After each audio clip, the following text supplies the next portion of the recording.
بسم الله الرحمن الرحيم الحمد لله رب العالمين والصلاة والسلام على أشرف الأنبياء والمرسلين وعلى آله وأصحابه أجمعين ومن تبعهم بإحسان إلى يوم الدين أما بعد سبحانك لا علم لنا إلا ما علمتنا إنك أنت العليم الحكيم اللهم انفعنا بما علمتنا وعلمنا ما ينفعنا وزدنا علما اللهم إنا نسألك علما نافعا وعملا متقبلا ورزقا واسعا وشفاء من كل داء. عزیزان مکرم، محترم بھائیوں اور دوستوں اور لائق احترام اور معززات ماؤں، بہنوں، بیٹیوں اور خواتین اسلام،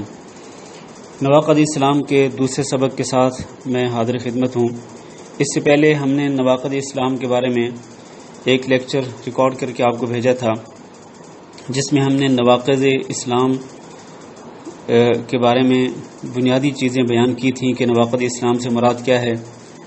اور نواقد اسلام کو پڑھنا کیوں ضروری ہے اور ان کا جاننا کیوں ضروری ہے اور دین اسلام پر ثابت قدمی کی اہمیت کیا ہے. اس پر ہم پچھلے لیکچر میں گفتگو کر چکے ہیں. آج ہم آگے بڑھتے ہیں. جس طرح ہم نے گزارش کی تھی کہ ہم نے شیخ الاسلام محمد بن عبد الوہاب رحمہ اللہ کی کتاب نواقد اسلام پڑھنی ہے، تو انہوں نے کتاب کے شروع میں چند اہم امور ذکر کرنے کے بعد یہ فرمایا ہے کہ نواقد اسلام 10 ہیں، اور ہمیں آج کے لیکچر میں ان نواقد اسلام میں سے پہلا جو ناقض ہے، یعنی پہلا وہ امر یا پہلی وہ چیز جو انسان کو اسلام سے خارج کر دیتی ہے اور جس کی وجہ سے انسان دائرہ اسلام سے نکل جاتا ہے اور وہ مسلمانوں کی صف میں نہیں رہتا، تو وہ امر ہے شرک کرنا. شرک کی وجہ سے انسان دائرہ اسلام سے خارج ہو جاتا ہے. آئیے سب سے پہلے یہ جاننے کہ شرک ہوتا کیا ہے. شرک کا معنی ہے شریک بنانا، یعنی اللہ رب العزت کی ربوبیت میں کسی کو شریک بنانا، اور یا اللہ رب العزت کی الوہیت میں کسی کو شریک بنانا، یا اللہ رب العزت کے اسماء و صفات اور اس کے اختیارات میں کسی کو اللہ کا شریک بنانا. جبکہ اللہ رب العزت نے اپنا شریک بنانے سے منع فرمایا ہے، اور اللہ رب العزت اس چیز کو انتہائی ناپسند کرتا ہے، سخت ناپسند کرتا ہے. بلکہ اللہ رب العزت کے ہاں سب سے زیادہ ناپسندیدہ چیز ہے تو وہ یہ ہے کہ اللہ کے ساتھ کسی کو اس کا ساجی بنایا جائے یا اس کا شریک سمجھا جائے. اللہ تعالیٰ نے قرآن مجید میں ارشاد فرمایا فَلَا تَجْعَلُوا لِلَّهِ أَنْدَادًا وَأَنْتُمْ تَعْلَمُونَ، تم جانتے بوجھتے ہوئے اللہ کے لیے شریک نہ بنایا کرو. اس سے پہلے اللہ رب العزت نے اپنی کچھ صفات ذکر فرمائی ہیں. الذی جعل لکم الارض فراشا، اللہ وہ ہے جس نے تمہارے لیے زمین کو بچھونا بنایا. والسماء بناء، اور اس نے آسمان کو چھت بنایا. وانزل من السماء ماء، اور اس نے آسمان سے پانی نازل فرمایا. فاخرج به من الثمرات رزقا لکم، اور پھر اس پانی کے ذریعے تمہارے لیے اس نے مختلف قسم کے پھل نکالے جو تمہارے لیے رزق ہیں، تمہارے کھانے کے کام آتے ہیں. یہ نعمتیں اللہ تعالیٰ نے ذکر کرنے کے بعد، اپنی قدرت کی نشانیاں ذکر کرنے کے بعد کہ جن میں اس کا کوئی شریک نہیں ہے، نہ تو زمین کو بچھونا بنانے میں اس کا کوئی شریک ہے، نہ آسمان کو چھت بنانے میں اس کا کوئی شریک ہے، نہ بارش کا پانی نازل کرنے میں اس کا کوئی شریک ہے، اور نہ ہی پھلوں کو اگانے میں اور پھلوں کو پیدا کرنے میں اس کا کوئی شریک ہے. اسی لیے اللہ نے فرمایا فَلَا تَجْعَلُوا لِلَّهِ أَنْدَادًا، لہذا تم بھی جانتے بوجھتے ہو، یعنی یہ ساری چیزوں کی حقیقت کو سمجھتے ہوئے، جانتے بوجھتے ہوئے اللہ کے ساتھ کسی کو شریک نہ بناؤ. لہذا اللہ رب العزت کے ساتھ شریک بنانا اس کے اختیارات میں، اس کی صفات میں اور اس کی الوہیت میں، اس کی عبادت میں یا اس کی ربوبیت میں، اسی کو شرک کہا جاتا ہے. اسی کو شرک کہا جاتا ہے. اور اگر ہم معاشرے کے اندر غور کریں تو کیا معاشرے کے اندر شرک نظر آتا ہے؟ یہ ایک بنیادی سوال ہے. بعض لوگ یہ کہتے ہیں کہ نہیں، اس امت اسلامیہ کے اندر شرک ہے ہی نہیں، شرک کا کوئی وجود نہیں ہے. جبکہ اگر ہم آنکھیں کھول کر دیکھیں، ایک طرف ہمارے سامنے ہو کہ اللہ کی توحید کا مفہوم کیا ہے اور شرک کا مفہوم کیا ہے، دوسری طرف ہم اگر دیکھیں، معاشرے پر نظر دوڑائیں تو ہمیں کھلے طور پر شرک ہوتا ہوا نظر آتا ہے۔ چنانچہ آپ جانتے ہیں کہ بہت سارے لوگ غیر اللہ کو یعنی اللہ کے سوا کسی اور کو حاجت روا سمجھتے ہیں، کسی کو مشکل کشا سمجھتے ہیں، کسی کو نفع نقصان کا مالک تصور کرتے ہیں، اور نفع نقصان کا مالک سمجھ کر پھر اس کے لیے نظر و نیاد پیش کرتے ہیں، اس سے مانگتے ہیں، اور اسی طرح جن کو وہ مشکل کشا یا نفع نقصان کا مالک سمجھتے ہیں ان کی قبروں پہ جا کر جانور ذبح کرتے ہیں، ان کی قبروں کا طواف تک کرتے ہیں۔ جی ہاں، آپ ذرا آنکھیں کھولیں اور دیکھیں دنیا کے اندر کیا قبروں کا طواف نہیں ہو رہا ہے؟ بالکل ہو رہا ہے۔ اور اسی طرح لوگ ان سے امیدیں وابستہ کرتے ہیں اور ان کی محبت کو اپنے دلوں میں بساتے ہیں، ان سے ڈرتے ہیں، انہیں غوث، داتا، دستگیر، غریب نواز اور مشکل کشا جیسے القاب سے نوازتے ہیں، انہیں مدد کے لیے پکارتے ہیں اور ان پر بھروسہ کرتے ہیں۔ میرے بھائیوں، یہ ساری چیزیں معاشرے کے اندر موجود ہیں۔ اگر کوئی شخص ان چیزوں کا انکار کرتا ہو تو وہ ایسے جیسے کہ وہ سورج کا انکار کر رہا ہے، سورج اپنی پوری آب و تاب کے ساتھ چمک دمک رہا ہو اور کوئی شخص یہ کہے کہ نہیں جی سورج تو نہیں ہے، سورج نظر نہیں آ رہا۔ تو بالکل ایسے ہی ایک شخص اگر شرک کا انکار کرتا ہے اور کہتے ہیں معاشرے کے اندر کوئی شرک نہیں، تو وہ بھی یقینی طور پر ایک بہت بڑی حقیقت کا انکار کر رہا ہے۔ مولانا حالی مرحوم نے معاشرے میں پائی جانے والی اس قسم کی جہالت کا رونا رویا ہے۔ آئیے سنیے ذرا ان کی زبان میں وہ کیا کہتے ہیں۔ وہ کہتے ہیں،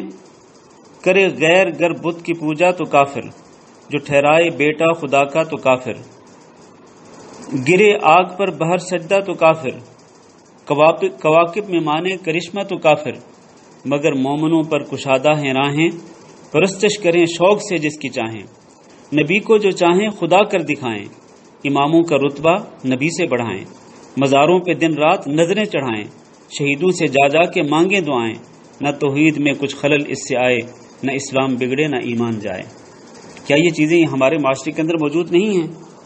جس چیز کا رونا رویا ہے انہوں نے اپنے اشعار کے اندر، یقیناً وہ چیز موجود ہے۔ میرے بھائیو اور دوستو، شرک آخر کیوں نواقض اسلام کے اندر سب سے پہلے نمبر پہ آتا ہے؟ یہ سر فہرست کیوں ہے، ٹاپ آف دا لسٹ ان امور میں جو امور انسان کو دائرہ اسلام سے خارج کرتے ہیں، اس کو اسلام سے نکال دیتے ہیں؟ ٹاپ آف دا لسٹ آخر شرک کیوں ہے؟ اس کی وجہ کیا ہے؟ اس کی کئی وجوہات ہیں۔ سب سے پہلی وجہ یہ ہے کہ اللہ تعالیٰ نے شرک کو سب سے بڑا ظلم قرار دیا ہے۔ اللہ نے فرمایا ان الشرک لظلم عظیم، شرک بہت بڑا ظلم ہے۔ یہ ظلم کس طرح سے ہے؟ آپ کو پتہ ہے کہ شرک کا معنی ہے کہ جس کا کوئی حق بنتا ہو اس کو وہ حق نہ دیا جائے اور اس کو چھوڑ کر وہ حق کسی اور کو دے دیا جائے، یہ ظلم ہے۔ اب اللہ رب العزت کا حق کیا ہے؟ جس طرح نبی صلی اللہ علیہ وسلم نے فرمایا کہ اللہ کا بندوں پہ حق یہ ہے ان یعبدوہ ولا یشرکوا بہ شیئا، کہ اللہ کے بندے صرف اسی کی عبادت کریں اور اس کی عبادت میں کسی کو شریک نہ بنائیں۔ اور اللہ تعالیٰ نے قرآن مجید میں اس کا بے شمار مقامات پہ حکم دیا، وَاعْبُدُوا اللَّهَ وَلَا تُشْرِكُوا بِهِ شَيْئًا، اللہ کی عبادت کرو اور اس کے ساتھ کسی کو شریک نہ بناؤ۔ تو یہ اللہ کا حق ہے بندوں پر۔ اب اگر یہ حق اللہ رب العزت کو دیا جائے، صرف اللہ رب العزت کو دیا جائے تو یہ عین انصاف ہے، اور اگر یہ حق اللہ رب العزت کو چھوڑ کر کسی اور کو دیا جائے تو یہ کیا ہے؟ یہ عین ظلم ہے۔ اسی لیے اللہ رب العزت نے شرک کو بہت بڑا ظلم قرار دیا ہے کہ عبادت صرف اور صرف اللہ کا حق ہے، اللہ کی توحید کا اقرار کرنا اور صرف اسی کی عبادت کرنا اور اس کے ساتھ کسی کو شریک نہ بنانا، یہ اللہ رب العزت کا سب سے بڑا حق ہے۔ تو یہ حق اللہ رب العزت کو ہی دینا چاہیے۔ آپ دیکھیں نا، اس سے بڑا ظلم کیا ہو سکتا ہے کہ ایک شخص جو پیدا ہو، جس کو اللہ تعالیٰ نے پیدا کیا، جس کو اللہ تعالیٰ نے اپنی نعمتوں سے نوازا، پھر وہ موت کا شکار ہو گیا، مر گیا، اور اس پر موت آئی، اس کے ورثاء نے اس کو اپنے ہاتھوں غسل دیا، اس کو کفن پہنایا، اس کو چارپائی پہ اٹھا کے لے کے گئے، اس کی نماز جنازہ پڑھی، پھر اس کو اپنے ہاتھوں دفنایا۔ جو شخص اس قدر بے بس ہے کہ جو اپنی قبر میں خود نہیں پہنچ سکا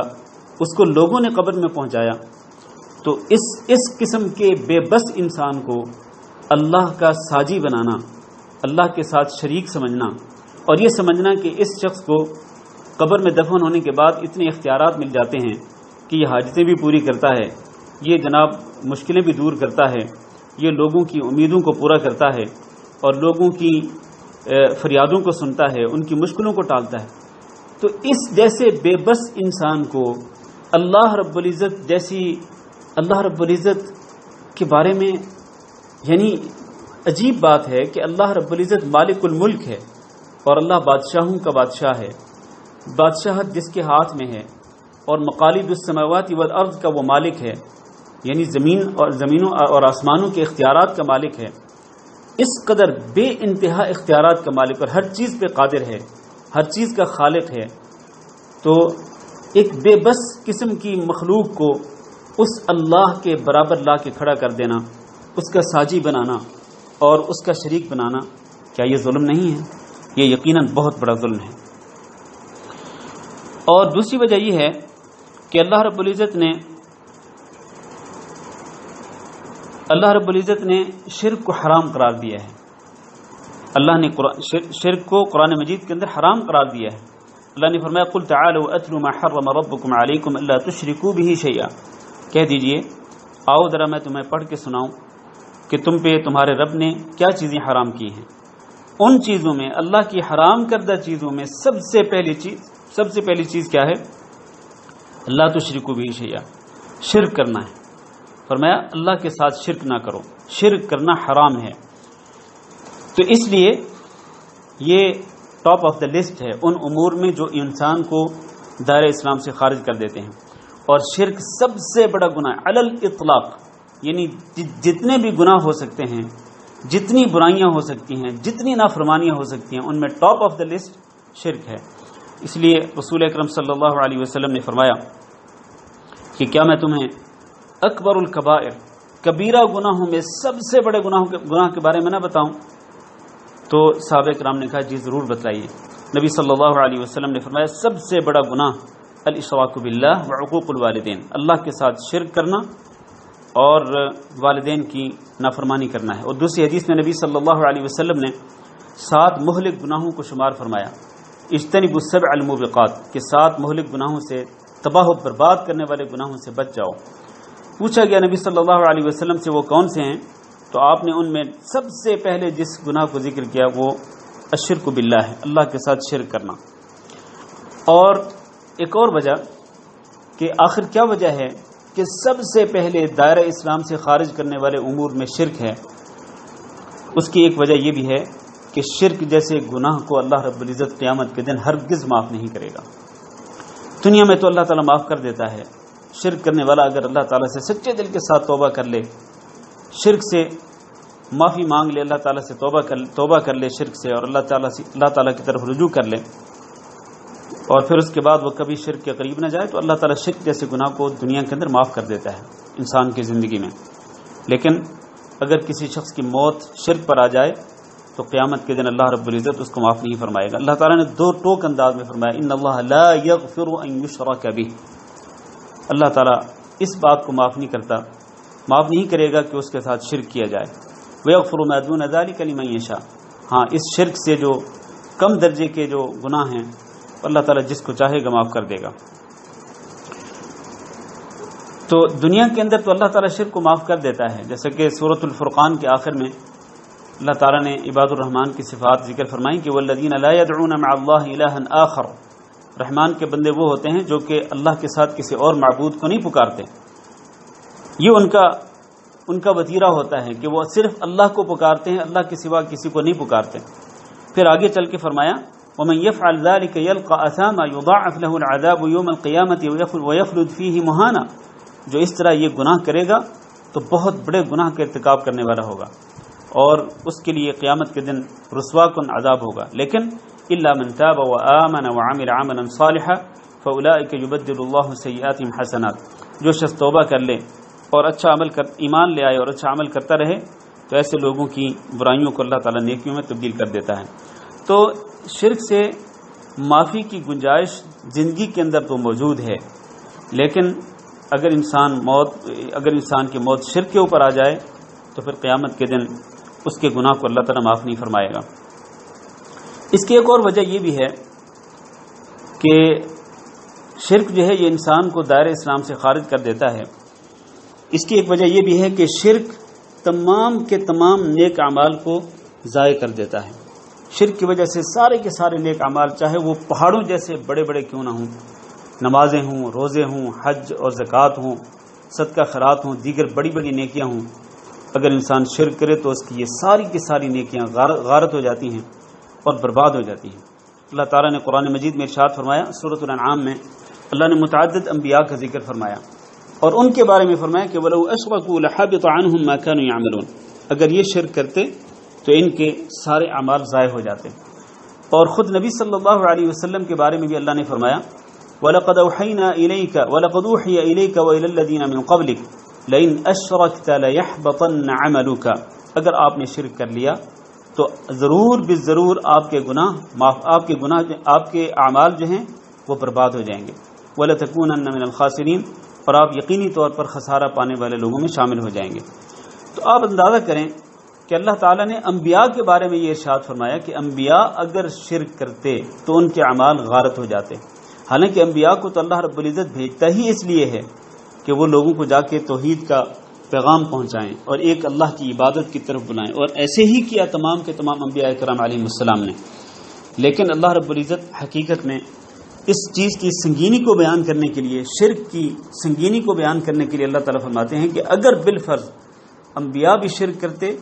تو ان کے اعمال غارت ہو جاتے۔ اس سے یہ ثابت ہوتا ہے کہ اگر انبیاء کے امتی اللہ کے ساتھ کسی کو شریک بنائیں اور اس گناہ کا ارتکاب کریں تو ان کے اعمال بھی غارت اور برباد ہو سکتے ہیں، والعیاذ باللہ۔ پھر ایک اور وجہ بھی ہے کہ آخر کیوں یہ شرک جو ہے دین اسلام سے خارج کرنے والی چیزوں میں ٹاپ آف دا لسٹ کیوں ہے، اس کی ایک اور وجہ بھی ہے۔ وہ یہ ہے کہ مشرک قیامت کے دن ہمیشہ ہمیشہ کے لیے جہنم میں رہے گا، والعیاذ باللہ۔ اللہ تعالیٰ نے قرآن مجید میں ارشاد فرمایا انہ من یشرک باللہ فقد حرم اللہ علیہ الجنہ ومأواہ النار، جو اللہ کے ساتھ شرک کرے تو اللہ تعالیٰ نے اس پر جنت کو حرام کر دیا ہے اور اس کا ٹھکانہ جہنم بنا دیا، والعیاذ باللہ۔ اور نبی صلی اللہ علیہ وسلم نے فرمایا من مات وهو يدعو من دون اللہ ندا دخل النار، جس شخص کی موت اس حالت میں آئے کہ وہ اللہ کے سوا کسی اور شریک کو پکارتا تھا، یعنی شرک کرتے ہوئے جس کی موت آ گئی، دخل النار، تو وہ شخص جہنم میں داخل ہو گیا، والعیاذ باللہ۔ تو اسی لیے ہم کہہ رہے ہیں ان تمام کی تمام وجوہات کی بنا پر اور ان تمام دلائل کی بنا پر ہم یہ کہتے ہیں کہ شرک انسان کے لیے بہت ہی خطرناک گناہ ہے، انتہائی سنگین گناہ ہے، اور یہ انسان کو دائرہ اسلام سے خارج کر کے دائرہ کفر کی طرف لے جاتا ہے، والعیاذ باللہ۔ آپ ذرا غور کریں کہ اللہ تعالیٰ نے قرآن مجید کے اندر کس کس طریقے سے شرک کی تردید فرمائی ہے۔ میں بس صرف دو چیزیں بیان کرنا چاہتا ہوں۔ اللہ تعالیٰ نے قرآن مجید کے اندر چیلنج کرتے ہوئے فرمایا کہ یا ایھا الناس ضرب مثل فاستمعوا له، ایک مثال بیان کی جا رہی ہے، اس کو ذرا اچھی طرح سے سنو۔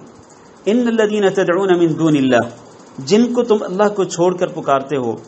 وہ کوئی بھی ہوں، جن کو بھی تم اللہ کے سوا پکارتے ہو، لن يخلقوا ذبابا ولو اجتمعوا له، یہ سارے کے سارے مل کر ایک مکھی تک کو پیدا نہیں کر سکتے۔ مکھی ایک کمزور ترین مخلوق ہے اللہ رب العزت کی، تو یہ جتنے بھی جن کو لوگ غیر اللہ کے سوا جن کو پکارتے ہیں، تو یہ سارے کے سارے مل کر، چاہے وہ کسی کو داتا کہتے ہوں، چاہے وہ کسی کو دستگیر کہتے ہوں، چاہے وہ کسی کو غوث اعظم کہتے ہوں، یہ سارے کے سارے مل کر ایک مکھی تک پیدا نہیں کر سکتے ہیں۔ مکھی تک پیدا کرنا تو دور کی بات، اللہ نے فرمایا وَإِن يَسْلُبْهُمُ الذُّبَابُ شَيْئًا لَا يَسْتَنقِذُوهُ مِنْهُ، اگر مکھی ان سے کوئی چیز چھین لے، یعنی ان کے کھانے پینے میں سے کوئی چیز اگر چھین لے، اور وہ ظاہر ہے کہ ایک بالکل ذرہ کے برابر ہوگی وہ چیز، اگر وہ اتنی ہلکی سی چیز چھین لے، لا يَسْتَنقِذُوهُ مِنْهُ، تو یہ اس سے واپس نہیں لے سکتے ہیں۔ اس قدر بے بس ہیں یہ لوگ جن کو لوگ پتہ نہیں کن کن القاب کے ساتھ نوازتے ہیں، کن کن القاب کے ساتھ پکارتے ہیں، یہ اس قدر بے بس ہیں کہ مکھی کے چھینے ہوئے ذرہ برابر کھانے کو یہ واپس لینے کی قدرت نہیں رکھتے ہیں، چاہے جائے کہ یہ کسی کی حاجتوں کو پورا کریں، چاہے جائے کہ یہ کسی کی مشکلات کو دور کریں، چہ جائے کہ یہ کسی کی دستگیری کریں، چہ جائے کہ یہ کسی کو عطا کریں اور کسی کے امور کے اندر آسانیاں پیدا کریں، قطعا نہیں، ان کے پاس کچھ بھی اختیار نہیں ہے۔ یہ بہت بڑی دلیل ہے اللہ رب العزت کی قرآن مجید کے اندر شرک کی تردید اور شرک کرنے والوں کی تردید میں۔ ایک اور جگہ پہ اللہ نے فرمایا، اور وہ بھی چیلنج کے انداز میں، اللہ نے فرمایا قل ادعوا، تم پکار کے تو دیکھو، کن کو؟ الذین زعمتم من دون اللہ، جن کو تم اللہ کے سوا، جن کے بارے میں تمہارا دعویٰ ہے کہ یہ بھی حاجت روا ہیں، یہ مشکل کشا ہیں، یہ دستگیر ہیں، یہ داتا ہیں، جن کو تم پکارتے ہو نا اللہ کے سوا، جن کے بارے میں تمہارا کوئی گمان ہے، ان کو پکار کے تو دیکھو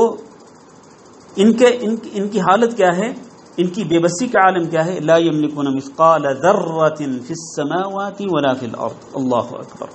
آسمانوں میں اور زمین میں ایک ذرے کے برابر بھی، ایک ذرہ برابر بھی کسی چیز کا اختیار نہیں رکھتے، ذرہ برابر بھی چیز کے مالک نہیں ہیں یہ۔ اب دیکھیں آپ، جس کے پاس ذرہ برابر بھی اختیار نہیں، جو ذرہ برابر کسی چیز کی قدرت نہیں رکھتا، کچھ کرنے کی طاقت نہیں رکھتا، اس قدر بے بس ہے، اب اس کو لوگ اگر جا کے پکاریں، اس سے مانگیں، اس پہ بھروسہ کریں، اس سے امیدیں وابستہ کریں، اس کا خوف دل میں بسائیں، تو بتائیے ان سے بڑا گمراہ کون ہوگا؟ اللہ نے تو واضح کر دیا کہ یہ لوگ ذرہ برابر بھی کسی چیز کے مالک نہیں ہیں، اور پھر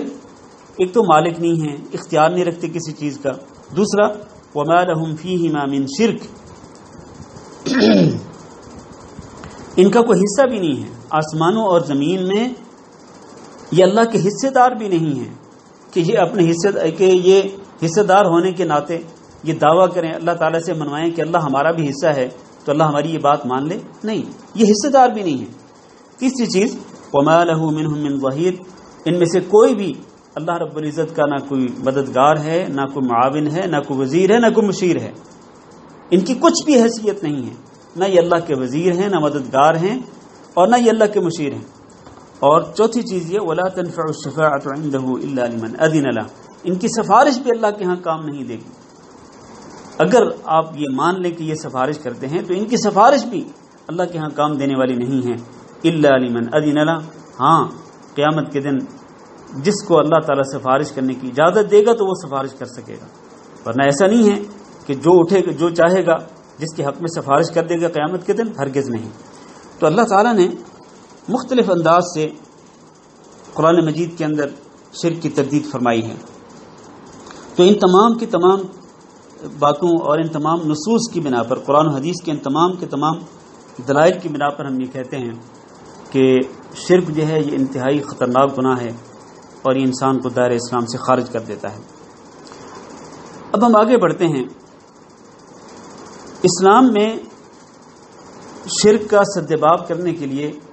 بہت سارے احکامات دیے گئے ہیں۔ سدباب سے مراد شرک کا دروازہ بند کرنے کے لیے، شرک کا دروازہ بند کرنے کے لیے اللہ تعالیٰ نے جو احکامات دیے ہیں اور رسول اکرم صلی اللہ علیہ وسلم نے جو احکامات دیے ہیں ان کا ہم اختصار کے ساتھ ذکر کرتے ہیں۔ ان میں سے پہلی چیز یہ ہے کہ رسول اکرم صلی اللہ علیہ وسلم نے اپنی تعریف میں مبالغہ کرنے سے منع فرمایا ہے۔ آپ نے فرمایا لا تطرونی کما اطرت النصارى ابن مریم، تم میری تعریف میں غلو نہ کیا کرو، مبالغہ نہ کیا کرو، حد سے تجاوز نہ کیا کرو، جیسا کہ نصارہ نے عیسیٰ بن مریم کی تعریف میں غلو کیا، حد سے تجاوز کیا، اور کیا کہہ دیا ان کو اللہ کا بیٹا قرار دے دیا۔ اللہ کے رسول نے فرمایا تم اس طرح سے میری تعریف کے اندر غلو نہ کیا کرو، حد سے تجاوز نہ کیا کرو۔ فإنما أنا عبد فقولوا عبد اللہ ورسولہ، کیونکہ میں تو صرف اللہ کا بندہ ہی ہوں، لہذا تم مجھے اللہ کا بندہ اور اللہ کا رسول ہی کہا کرو۔ اب آپ سوچیں کہ جب امام الانبیاء جناب محمد صلی اللہ علیہ وسلم کی تعریف میں غلو کرنا جائز نہیں ہے، حد سے تجاوز کرنا جائز نہیں جیسا کہ لوگ کرتے ہیں، اور نبی صلی اللہ علیہ وسلم کی تعریف اور آپ کی مدح سرائی میں اس قدر تجاوز کر جاتے ہیں، اس قدر غلو کرتے ہیں کہ آپ صلی اللہ علیہ وسلم کو نعوذ باللہ اللہ کے مقام تک پہنچا دیتے ہیں، اور بلکہ بعض اوقات اللہ سے بھی بڑھا دیتے ہیں۔ تو جب نبی صلی اللہ علیہ وسلم کی تعریف میں غلو کرنا جائز نہیں، تو پھر تو نبی صلی اللہ علیہ وسلم سے کم درجے کے کسی بھی شخص کی تعریف میں غلو کس طرح ہو سکتا ہے؟ دکھ اور افسوس کی بات یہ ہے کہ بہت سارے لوگ ان لوگوں کو اللہ کا شریک بناتے ہیں کہ جن کی تعریف میں گھڑی ہوئی کہانیاں بیان کرتے ہیں، گھڑی ہوئی کہانیاں، خود ساختہ کہانیاں اور خود ساختہ کرامات بیان کرتے ہیں کہ فلاں صاحب اس طرح کرامتوں والے تھے، فلاں صاحب جو ہیں وہ اس طرح پہنچی ہوئی سرکار تھے، ان کے پاس یہ اختیارات تھے، وہ اس طرح کر سکتے تھے، وہ یوں کر سکتے تھے، وہ کر سکتے تھے۔ تو یہ ایسا مبالغہ ہے، ایسا غلو ہے کہ جس سے نبی کریم صلی اللہ علیہ وسلم نے اپنے حق میں منع فرمایا ہے، تو آپ کے علاوہ جتنے بھی آپ سے کم درجے کے لوگ ہیں ان کی تعریف میں بھی قطعی طور پر غلو نہیں کیا جا سکتا اور حد سے تجاوز نہیں کیا جا سکتا۔ دوسری بات یہ ہے کہ نبی صلی اللہ علیہ وسلم نے قبروں کو پختہ کرنے اور قبروں کو سجدگاہ بنانے سے منع فرمایا ہے، اور بلکہ قبروں پر عمارت تعمیر کرنے سے منع فرمایا۔ یہ شرک کا دروازہ بند ہو رہا ہے۔ جس طرح تعریف میں غلو کرنے سے منع فرمایا تاکہ شرک کا دروازہ بند ہو جائے، اسی طرح سے قبروں کو پختہ بنانے، قبروں پر بیٹھنے اور قبروں پر عمارت تعمیر کرنے سے بھی نبی صلی اللہ علیہ وسلم نے منع فرما دیا، شرک کا دروازہ بند کرنے کے لیے۔ حضرت جابر رضی اللہ تعالیٰ عنہ فرماتے ہیں، نہا رسول اللہ صلی اللہ علیہ وسلم ان یجسس القبر وان یقعد علیہ وان یبنى علیہ، نبی صلی اللہ علیہ وسلم نے قبر کو پختہ کرنے سے منع فرمایا، اور قبر پر بیٹھنے سے منع فرمایا، اور قبر پر تعمیر کرنے سے منع فرمایا۔ آج آپ دیکھ لیں لوگ ان تینوں چیزوں کی خلاف ورزی کرتے ہیں۔ نبی صلی اللہ علیہ وسلم منع فرما رہے ہیں، لیکن آپ صلی اللہ علیہ وسلم کی امت کے لوگ دانستہ طور پر جسارت کرتے ہوئے ان چیزوں کا ارتکاب کر رہے ہیں۔ قبروں کو پختہ بنایا جا رہا ہے، قبروں پر لوگ بیٹھتے بھی ہیں جا کے، اور اسی طرح قبروں پر عمارت بھی تعمیر کرتے ہیں، گھر بھی بناتے ہیں، یعنی کمرہ بنا دیتے ہیں، یا بڑے بڑے دربار اور مزار بھی بنا دیتے ہیں۔ تو اللہ کے رسول نے تو منع فرمایا ہے۔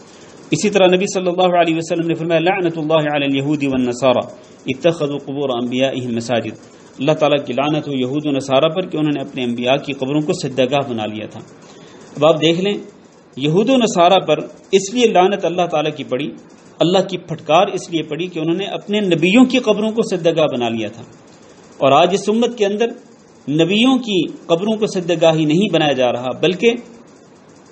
بلکہ میں اب کیا کہوں کہ بہت سارے ایسے لوگ ہیں کہ جو اپنی زندگی کے اندر نہیں معلوم کیا کچھ کرتے تھے، ان کی قبروں پہ لوگوں نے مزار بنا دیے ہیں اور دربار بنا دیے ہیں۔ یعنی حد ہو گئی کہ ایک قوال جو ہے، قوالیاں پڑھنے والا، وہ جب مرتا ہے ہمارے معاشرے کے اندر تو اس کی قبر پہ مزار بنا دیا جاتا ہے، اور لوگ پھر اس کی قبروں میں جا کے چادریں چڑھاتے ہیں، اور وہاں جا کے نذر و نیاز پیش کرتے ہیں، اور وہاں جا کے اس سے مانگتے ہیں، اس سے امید رکھتے ہیں اور اس پر بھروسہ کرتے ہیں۔ تو انبیاء کی قبروں کو سجدگاہ بنانے والے لوگوں پہ اللہ کی پھٹکار پڑی، تو انبیاء سے کم درجے کے جو لوگ ہیں ان کی قبروں کو اگر سجدگاہ بنایا جائے گا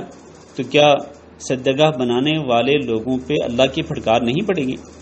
تو اللہ کے رسول صلی اللہ علیہ وسلم نے شرک کا دروازہ بند کرنے کے لیے، شرک کا سدباب کرنے کے لیے ارشاد فرمایا۔ اسی طرح نبی صلی اللہ علیہ وسلم نے قبروں کی طرف منہ کر کے نماز پڑھنے سے منع فرمایا، لا تصلوا الی القبور ولا تجلسوا علیہا، قبروں کی طرف رخ کر کے نماز نہ پڑھا کرو اور ان قبروں پر بیٹھا نہ کرو۔ اور آج آپ دیکھ لیں معاشرے کے اندر اس کی بھی دیدہ دلیری کے ساتھ خلاف ورزی کی جا رہی ہے۔ لوگ درباروں اور مزاروں پہ جاتے ہیں اور بالکل قبر کے سامنے جا کے کھڑے ہو کے نماز پڑھتے ہیں۔ ان کا عقیدہ یہ ہوتا ہے کہ یہاں نماز پڑھیں گے تو نماز جلدی قبول ہوگی، دعا جلدی قبول ہوگی، کیونکہ قبر والا سامنے ہے، اور پھر قبر والے کو پکارتے ہیں، براہ راست اس کو پکارتے ہیں۔ تو نبی صلی اللہ علیہ وسلم نے شرک کا دروازہ بند کرنے کے لیے اس طرح قبروں کی طرف رخ کر کے نماز پڑھنے سے منع فرمایا۔ بلکہ نبی صلی اللہ علیہ وسلم نے اونچی قبروں کو زمین کے برابر کرنے کا حکم دیا ہے، بنائی گئی عمارتوں کو گرانے کا حکم دیا نبی صلی اللہ علیہ وسلم نے، جیسے کہ حضرت علی رضی اللہ تعالیٰ عنہ کی حدیث ہے کہ نبی صلی اللہ علیہ وسلم نے مجھے اسی لیے بھیجا کہ جاؤ جہاں کہیں بت مجسمہ ہو اس کو مٹا دو، اور جہاں کہیں اونچی قبر ہو اس کو زمین کے برابر کر دو۔ نبی صلی اللہ علیہ وسلم نے تو یہاں تک حکم دیا ہے، اونچی قبروں کو زمین کے برابر کرنے کا حکم دیا، یہ صرف شرک کا دروازہ بند کرنے کے لیے۔ اسی طرح نبی صلی اللہ علیہ وسلم نے قبروں اور مزاروں کی طرف زیارت کے لیے سفر کرنے سے بھی منع فرمایا ہے۔ نبی صلی اللہ علیہ وسلم نے فرمایا کہ لا تشد الرحال الا الى ثلاثه مساجد، ثواب کی نیت سے سفر صرف 3 مساجد کی طرف کیا جا سکتا ہے، مسجد حرام ہے، مسجد نبوی ہے اور مسجد اقصی ہے۔ ان 3 مسجدوں کے علاوہ کسی اور مسجد کی طرف، کسی اور دربار یا مزار کی طرف ثواب کی نیت سے سفر کر کے جانا یہ حرام ہے، اس سے منع کیا نبی صلی اللہ علیہ وسلم نے۔ یہ سب کیوں ہے؟ شرک کا دروازہ بند کرنے کے لیے۔ آئیے آخری نقطے کی طرف بڑھتے ہیں کہ شرک کی اقسام کیا ہیں۔ شرک کی 2 اقسام ہیں، ایک تو شرک اکبر ہے اور ایک شرک اصغر ہے۔ شرک اکبر سے مراد اللہ رب العزت کی ربوبیت میں شرک کرنا، یعنی اللہ رب العزت کے جو اختیارات ہیں ان کے اندر کسی اور کو شریک بنانا۔ مثال کے طور پر اللہ کے اختیارات میں سے ایک اختیار یہ ہے کہ اللہ ہی اکیلا خالق ہے اور مالک ہے، اللہ رب العزت ہی رزاق ہے، رزق دینے والا ہے، اللہ رب العزت ساری کائنات کے نظام کو چلانے والا ہے، اللہ ہی عزت اور ذلت دینے کا مالک ہے اور نفع نقصان کا مالک ہے۔ تو کوئی شخص اگر اللہ رب العزت کے ان اختیارات میں غیر اللہ کو شریک بنائے گا تو وہ یقیناً شرک اکبر کا ارتکاب کرے گا۔ اور اسی طرح ایک اور شرک ہے اللہ رب العزت کی اسماء و صفات میں شرک کرنا، یہ بھی شرک اکبر ہے۔ اللہ رب العزت کی اسماء و صفات میں شرک کرنا یہ بھی شرک اکبر ہے، یعنی اللہ رب العزت کے اسماء و صفات جو ہیں ان میں اللہ رب العزت کو وحدہ لا شریک ماننے کی بجائے ان میں غیر اللہ کو اللہ کا شریک کرنا، بنانا اور اللہ کے اختیارات میں کسی اور کو اس کا ساجی بنانا یقیناً یہ بھی شرک اکبر ہے۔ اسی طرح سے ایک بہت بڑا شرک جو ہے، شرک اکبر کی ایک شکل جو ہے وہ شرک فی الالوہیہ ہے، الوہیت میں اور اللہ کی عبادت میں شرک کرنا ہے۔ اللہ کی عبادت میں شرک کرنے سے مراد غیر اللہ کو پکارنا ہے، اور آج لوگ غیر اللہ کو پکارتے ہیں۔ اللہ تعالیٰ نے قرآن مجید کے اندر منع فرمایا ہے کہ غیر اللہ کو مت پکارو، وَلَا تَدْعُ مِن دُونِ اللَّهِ مَا لَا يَنفَعُكَ وَلَا يَضُرُّكَ۔ اسی طرح اللہ نے فرمایا وَالَّذِينَ تَدْعُونَ مِن دُونِهِ مَا يَمْلِكُونَ مِن قِطْمِيرٍ، جن کو تم اللہ کے سوا پکارتے ہو نا وہ تو کھجور کی گٹلی پر ایک جو ہلکا چھوٹا سا چھلکا ہوتا ہے وہ اس چھلکے کے بھی مالک نہیں ہے۔ ان تدعوہم لا يسمعوا دعاءکم، اگر تم ان کو پکارو گے تو وہ تمہاری پکار کو نہیں سنیں گے، اور اگر بالفرض وہ سن لیں مستجابوا لکم تو وہ تمہیں جواب نہیں دے سکتے ہیں۔ ویوم القیامت یکفرون بشرککم، اور قیامت کے دن وہ تمہارے شرک کا انکار کر دیں گے۔ یہ اور اس کے علاوہ بے شمار آیات ہیں جن میں اللہ تعالیٰ نے غیر اللہ کو پکارنے سے منع فرمایا ہے۔ اسی طرح اس کی ایک اور شکل یہ ہے کہ غیر اللہ سے ایسی محبت کرنا اور ایسی عقیدت کر رکھنا کہ جیسی محبت اور عقیدت صرف اور صرف اللہ کے ساتھ ہونی چاہیے، یعنی ایسی محبت کہ جس کے نتیجے میں محبت کرنے والا معبود کے سامنے اپنی غلامی، اس کی تعظیم اور اس کے لیے کمال فرما برداری کے اظہار کرے اور اسے دنیا کی ہر چیز پر فوقیت دے۔ تو اس قسم کی محبت تو صرف اللہ تعالیٰ کے لیے ہی ہو سکتی ہے۔ اگر غیر اللہ کے لیے ایسی محبت ہوگی تو یقیناً یہ شرک اکبر ہوگا، جیسا کہ اس دور میں بہت سارے لوگ اپنے پیروں اور مرشدوں کو اسی طرح سے ان کے ساتھ محبت اور عقیدت رکھتے ہیں۔ اللہ نے فرمایا وَمِنَ النَّاسِ مَن يَتَّخِذُ مِن دُونِ اللَّهِ أَندَادًا يُحِبُّونَهُمْ كَحُبِّ اللَّهِ، لوگوں میں سے بہت سارے لوگ ایسے ہیں کہ جو اللہ کے علاوہ شریکوں کو شریک بناتے ہیں اور ان سے ایسی محبت رکھتے ہیں جیسی اللہ سے محبت ہونی چاہیے۔ وَالَّذِينَ آمَنُوا أَشَدُّ حُبًّا لِلَّهِ، لیکن اللہ پر ایمان لانے والے جو سچے مومن ہیں وہ سب سے زیادہ محبت اللہ تعالیٰ سے کرتے ہیں۔ تو محبت اور عقیدت اس قسم کی جو ہے وہ صرف اور صرف اللہ رب العزت کے لیے ہونی چاہیے۔ اسی طرح خوف بھی اللہ تعالیٰ سے ہی کھانا چاہیے۔ اگر کوئی شخص اللہ کو چھوڑ کر غیر اللہ کا خوف کھائے کسی ایسی چیز میں کہ جس کا اختیار صرف اللہ کے پاس ہو تو یقیناً یہ بھی شرک اکبر ہے۔ اور اسی طرح سے غیر اللہ پہ توکل کرنا، غیر اللہ پہ بھروسہ کرنا، جبکہ اللہ تعالیٰ نے فرمایا کہ وعلی اللہ فتوکلوا ان کنتم مؤمنین، اگر تم واقعتاً مومن ہو تو پھر اللہ پہ ہی توکل کرو۔ لیکن اس دور کے اندر لوگ غیر اللہ پہ توکل کرتے ہیں، بھروسہ کرتے ہیں کہ یہ بھی رزق دیتے ہیں، یہ بھی ہمارے کاروبار چلاتے ہیں، یہی ہمیں ہر قسم کے شر سے بچائیں گے، یہی ہمیں ہمارے دشمنوں پر غلبہ دیں گے۔ تو تو اس طرح کا بھروسہ کرنا غیر اللہ پہ یقیناً یہ شرک اکبر ہے۔ شرک اصغر جو ہے، شرک اصغر حقیقت میں وہ شرک ہوتا ہے کہ جو شرک اکبر تک پہنچانے کا ذریعہ بنتا ہے، اور نبی صلی اللہ علیہ وسلم نے ارشاد فرمایا تھا کہ میں تم پر سب سے زیادہ خوف بھی شرک اصغر کا محسوس کرتا ہوں کہ تم شرک اصغر کے اندر مبتلا ہو جاؤ گے۔ اور شرک اصغر کیا ہے؟ نبی صلی اللہ علیہ وسلم نے ریاکاری بتلائی کہ ریاکاری جو ہے یہ شرک اصغر ہے۔ شرک اصغر کی متعدد شکلیں ہیں۔ مثال کے طور پر غیر اللہ کی قسم کھانا، قسم صرف اللہ کی کھا سکتے ہیں، جو شخص غیر اللہ کی قسم کھائے گا تو وہ شرک اصغر کا ارتکاب کرے گا۔ اللہ کے رسول صلی اللہ علیہ وسلم نے فرمایا من حلف بغیر اللہ فقد اشرک، جو اللہ کے علاوہ کسی اور کی قسم کھائے تو وہ شرک کرتا ہے۔ اسی طرح اس کی ایک اور شکل یہ بھی ہے کہ کوئی شخص یہ کہے کہ جو کچھ اللہ چاہتا ہے اور جو آپ چاہتے ہیں وہی ہوتا ہے، یعنی اللہ رب العزت کی مشیت میں کسی اور کی مشیت کو شریک کرنا، یقیناً یہ شرک ہے۔ نبی صلی اللہ علیہ وسلم نے فرمایا اذا حلف احدکم فلا یقل ما شاء اللہ وشئت، تم میں سے کوئی شخص جب قسم کھائے تو وہ یہ نہ کہے کہ جو اللہ چاہے اور جو آپ چاہیں وہی ہوتا ہے، نہیں، ولکن لیقل ما شاء اللہ ثم شئت،